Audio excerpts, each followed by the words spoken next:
night. We will fly above the sky. We are heroes tonight. Hello guys, स्वागत है आपका एक और सुपर कंपैरिजन वीडियो में, जहां आज मैं स्नाइडर कट के सुपरमैन को इन्फिनिटी वॉर के थॉर के अगेंस्ट कंपेयर करने वाला हूं। यानी कि बस आज इन्फिनिटी वॉर और जस्टिस लीग स्नाइडर कट की ही बात होगी। तो गाइस, अब और देरी ना करते हुए और कमेंट्स में गाली ना देने की कसम खाकर चलिए अब इस वीडियो को शुरू करते हैं। सबसे पहले बात करते हैं DCEU के स्नाइडर कट वाले सुपरमैन के बारे में।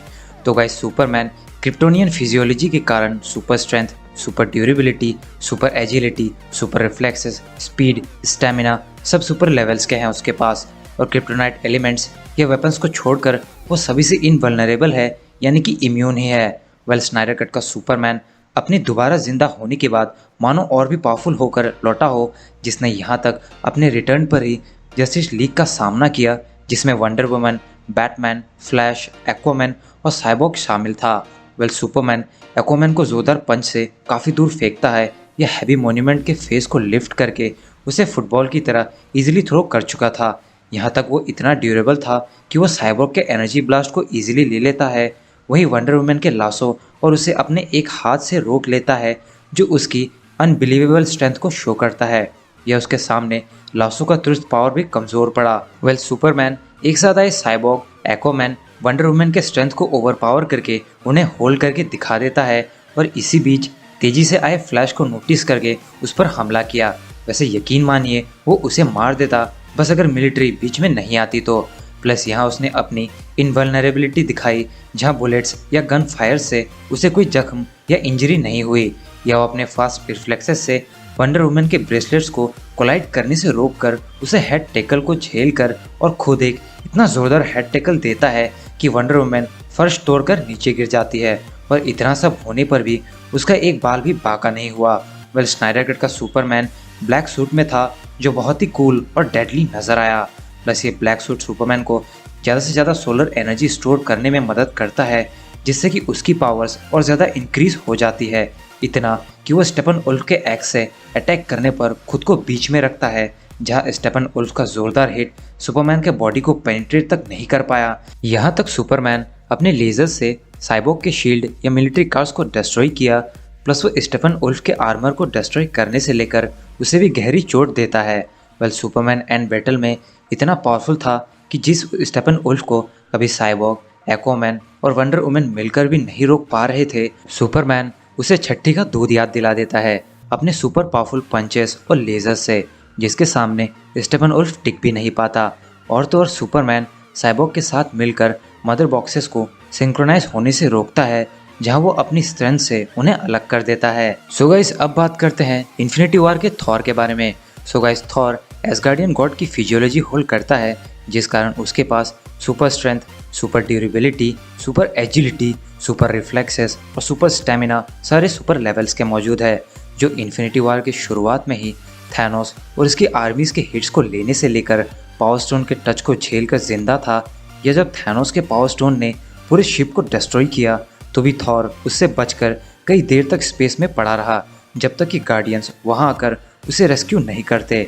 वेल, थॉर की स्ट्रेंथ इतनी थी कि उसने निडावेलर में काफ़ी आसानी से रॉकेट को उसके शिप के साथ चाबी की रिंग की तरह घुमा दिया। या जब भट्टी बंद पड़ गई, तब उसने निडावेलर के रिंग्स को खुद ही खोले रखा अपने रॉ स्ट्रेंथ से, जो कई लाखों हजारों टन या एक प्लेनेट के बराबर भी भारी हो सकता है।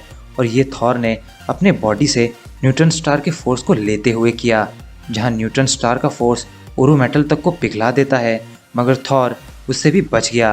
वेल, उसके बाद जब उसके पास स्टॉर्म ब्रेकर आया, तब उसकी पावर्स मानो आसमान छू गई, क्योंकि थॉर अब बाइफ्रोस्ट समन कर सकता था।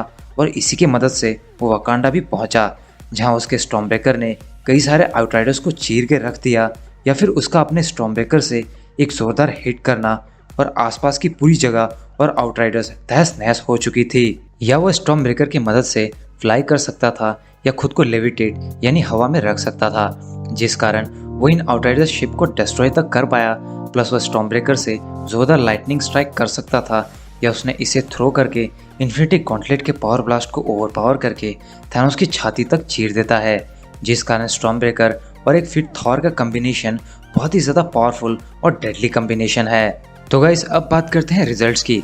सो गाइस दोनों ही कैरेक्टर बहुत ही ज़्यादा पावरफुल और ड्यूरेबल दिखे थे इन दोनों पर्टिकुलर मूवीज़ में, मगर स्ट्रेंथ के मामले में थॉर का इन्फिनिटी वॉर का लिफ्टिंग जैसे नीडेवेले के रिंग्स को उठाना या रॉकेट की शिप को घुमाना, या ड्यूरेबिलिटी में न्यूट्रॉन स्टार का फोर्स प्लस पावर स्टोन के टच को लेना, इन सब में थॉर बहुत ही ज़्यादा स्ट्रांग दिखा।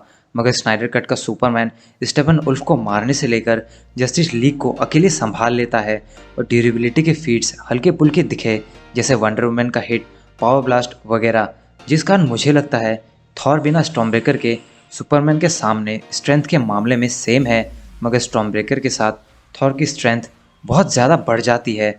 वहीं ड्यूरेबिलिटी के मामले में थॉर स्पेस से लेकर पावर स्टोन टच सरवाइव किया, इसीलिए वो इस मामले में विनर है सुपरमैन के अगेंस्ट। और बाकी सभी मामलों में कोई परफेक्ट कंपैरिजन है ही नहीं इन दोनों के बीच इन पर्टिकुलर मूवीज़ में, लेकिन फिर भी कई लोग कमेंट करते थे तो मैंने इस कंपैरिजन को बना दिया। तो गाइस ये थी video infinity war Thor versus Snyder cut Superman की। सो अगर आपको ये वीडियो अच्छी लगी हो तो वीडियो को लाइक और शेयर करें, साथ ही कमेंट करके बताएं आपको इन दोनों में से कौन ज़्यादा पावरफुल लगता है और आपका फेवरेट कौन है इनमें से। और ऐसे ही ऑसम और इंटरेस्टिंग वीडियोस देखने के लिए हमारे चैनल को सब्सक्राइब करके बेल आइकन को ज़रूर प्रेस करें। प्लस मेरे नए कॉमिक्स के चैनल कैप्टन हेमंत 360 को भी सब्सक्राइब करें, जिसमें हीरोज इन क्राइसिस का फाइनल एपिसोड भी आ गया है, जिसकी लिंक आपको डिस्क्रिप्शन में मिल जाएगी। सो गाइस मिलते हैं बहुत जल्द अगली वीडियो में। This is your captain signing off, take care, bye bye.